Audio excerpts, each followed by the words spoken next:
మంచిర్యాల జిల్లాలో మంత్రి వివేక్ వెంకటస్వామి పర్యటిస్తున్నారు. ముఖ్యంగా ఈరోజు ఇందిరమ్మ ఇల్లు ఇనాగ్రేషన్ అనంతరం పేదోళ్లతో వివేక్ వెంకటస్వామి కనెక్ట్ అయ్యారు. అనంతరం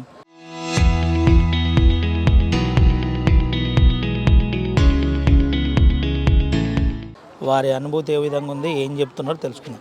ఏంటి సార్, ఎట్లా జరుగుతుంది అభివృద్ధి పథకాలు, ముఖ్యంగా ఇందిరమ్మ ఇండ్ల టుడే సిచ్యువేషన్ ఎట్లుంది? ఇప్పుడే చూసినారు, పేద ప్రజలు వారు ఇల్లు కట్టుకునే స్తోమత లేదు. కానీ కాంగ్రెస్ పార్టీ ఇచ్చిన ఇందిరమ్మ పథకం, ఈ ఇందిరమ్మ ఇల్లు ఇంతకుముందు కూడా 70లో ఇందిరాగాంధీ గారు గరీబీ హటావ్ అని చెప్పి పేద ప్రజలకు భూములు ఇల్లులు కట్టించిన సంగతి అందరికీ తెలుసు. తర్వాత మళ్ళీ 2011లో కూడా ఇందిరమ్మ ఇల్లు ఆ రోజు కాంగ్రెస్ ప్రభుత్వం ప్రజలకి ఇవ్వడం జరిగింది. మళ్ళీ ఒకసారి 10 సంవత్సరాలు టీఆర్ఎస్లో ప్రభుత్వంలో ఉన్నప్పటికీ కూడా డబుల్ బెడ్రూమ్ ఇల్లు గురించి మర్చిపోయినారు.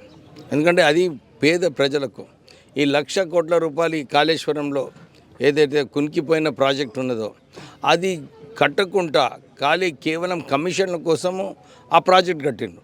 అదే బీద ప్రజలకి డబుల్ బెడ్రూమ్ ఇల్లు అని చెప్పి 70,000 కోట్ల రూపాయలు ఆ రోజులలో ఖర్చు పెడితే నిరుపేదలకు అందరికీ కూడా ఇల్లు వచ్చేది. కానీ టీఆర్ఎస్ ప్రభుత్వము నిర్లక్ష్యం వలన అప్పుడు ఆ రోజులు కాలేదు. బీద ప్రజల సొంత కళ ఏదైతే ఉందో ఈ కళ ఇప్పుడు నెరవేర్చడం జరుగుతుంది. ఇప్పుడే నేను కనుక్కున్నా, ఈ ముందుకు రండి, మా పేమెంట్ సరిగా వస్తున్నాయి అని అంటే, సార్ అన్ని పేమెంట్స్ వచ్చినాయి, మేము చాలా సంతోషంగా ఉన్నామని చెప్పి వాళ్ళు చెప్తున్నారు. సో ఈ స్కీమ్లో ఎవరు కూడా ఎక్కడ పైరవీ చేసేది అవసరం లేదు. ఎలిజిబిలిటీ ఉన్నదంటే ఇల్లు ఇస్తున్నాము. నేను మళ్ళీ నిన్న కూడా అన్ని చోట్లకు చెప్పిన అందరికీ మళ్ళీ, ఎందుకంటే ఈ సంవత్సరం మళ్ళీ ఒక 2,500 ఇల్లులు వస్తాయి.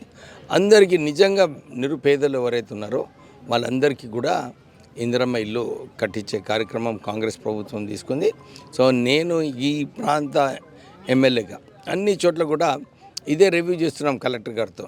ఎక్కడైతే కొందరు స్తోమత లేదో కట్టుకునే వారికి కూడా సాయం చేసి ఇల్లులు కట్టుకునే, ఎందుకంటే క్యాన్సిల్ చేసే పాలసీ లేదు, ఇల్లు ఎట్లనైనా చేసి వారికి ఇల్లు కట్టించి వాళ్ళందరికీ కూడా సంతోషంగా చూడాలని చెప్పి కాంగ్రెస్ ప్రభుత్వం ఆలోచన.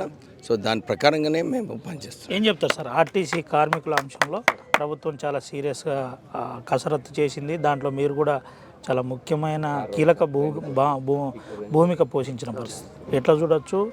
ఆర్టీసీకి ఏం చేయబోతున్నారు? ఈ అంశంలో క్లుప్తంగా ఇంకా ప్రజల్లో రాలే కార్మిక సంఘాల అంశం ఏ విధంగా ఉండకూడదు? కార్మికులు పోయినసారి కూడా ఉద్యమం చేసినప్పుడు కేసీఆర్ గారు ఈ అంచివేయాలని చెప్పి ప్రయత్నం చేశారు. అప్పుడు 54 మంది వాళ్ళు సూసైడ్ చేసుకున్నారు వారి హక్కులు కాపాడుకోవటానికి. కాంగ్రెస్ ప్రభుత్వంలో వాళ్ళు డిమాండ్ చేసినప్పుడు, సరే మీకు గుర్తింపు సంఘాలు కావాలి, ఎలక్షన్స్ పెడతామని చెప్పి ఒప్పుకోవడము, మళ్ళీ మర్జర్ ఏదైతే ప్రభుత్వ ఎంప్లాయీస్తో మర్జర్ కావాలో అది ఆ అంశంలో కూడా ఒక కమిటీ వేసి తొందరగా అయ్యేటట్టు ఆ మెయిన్ డిమాండ్ ఏదైతే ఉందో విలీనం, దానికి కూడా రాష్ట్ర ప్రభుత్వము ఒప్పుకుంది. ఒక కమిటీ వేసి కార్యాచరణ చేయాలని చెప్పి ఆ కమిటీ వేయడం. దాంతోపాటు ఫిట్మెంట్ కూడా అదే రోజు 12 గంటలు చర్చలు చేసిన తర్వాత రాష్ట్ర ప్రభుత్వం వారికి 11% ఫిట్మెంట్ ఇవ్వడం జరిగింది. కార్మికులందరూ సంతోషపడుతున్నారు. 38,000 మంది కార్మికులు ఉన్నారు. అంటే సుమారు 1,20,000 మంది కుటుంబాలు, వాళ్ళందరికీ న్యాయం జరిగింది మొన్న ఈ ఒప్పందంతో. సో టీఆర్ఎస్ పార్టీ చేయని పని కాంగ్రెస్ పార్టీ చేసింది. యూనియన్ల అంశంలో ఏ రకమైన చర్చ జరిగింది సార్? అంటే మీరు మీటింగ్లో ఉన్నారు, కీలకంగా వివరించారు. ఆర్టీసీలో యూనియన్ల పునరుద్ధరణ అనే అంశం ఏ విధంగా చర్చ జరిగింది, వాళ్ళ డిమాండ్స్ ఏంటి? ఆర్టీసీ కూడా ఈ మంచిగా పనిచేయాలి, ప్రొడక్టివిటీ మంచిగా ఉండాలి. వాళ్ళందరూ కూడా అష్యూరెన్స్ ఇచ్చిండ్రు ప్రభుత్వానికి, సార్ మీరు మాకు ఇవ్వండి, మేము ఇంకెక్కువ ప్రొడక్టివిటీ చేసి చూపిస్తాము, మంచిగా పని చేస్తాము, మేము లాభాల్లో తీసుకురావడానికి ప్రయత్నం చేస్తామని చెప్పి సంఘాలన్నీ కూడా ముందుకు రావడం జరిగింది. పొన్నం ప్రభాకర్ గారు కూడా ఇదే అన్నారు. మేము ముఖ్యమంత్రి గారితో మాట్లాడి ఈ 10,000 కోట్ల రూపాయలు ఏదైతే ఆర్టీసీలో బకాయిలు ఉన్నాయో దీన్ని రీస్ట్రక్చరింగ్ చేసినప్పుడు ఆర్టీసీ మీద భారం తక్కువవుతుంది. ఆ భారం తక్కువైనప్పుడు ఆర్టీసీ ఎంప్లాయీస్కి కూడా ఆర్టీసీ సంస్థ మంచిగా నడవాలని చెప్పి కూడా ఆ ఆలోచనతోనే మేము ముందుకు వెళ్తున్నాం. చివరిగా జర్మనీ టీం వచ్చింది, మొన్న సమావేశం జరిగింది. టామ్కమ్ అంశంలో మంత్రి వివేక్ వెంకటస్వామి ఏం చెప్తారు సార్? కార్మికులకు, బయటి దేశాలకు వెళ్ళే కార్మికులకు మీరు ఏం చెప్తారు? మన మందమరిలో ఒక టామ్కామ్ ఆఫీస్ ఓపెన్ చేస్తున్నాం. నేను మొన్న కూడా ఆదేశాలు ఇవ్వడం జరిగింది. ఈ టామ్కామ్ ఆఫీస్ పెట్టిన తర్వాత ఐటీఐలో ఎక్స్పీరియన్స్ ఉన్నవాళ్ళు ఎవరైతే జర్మన్ లాంగ్వేజ్ నేర్చుకోవాలని చెప్పి వారికి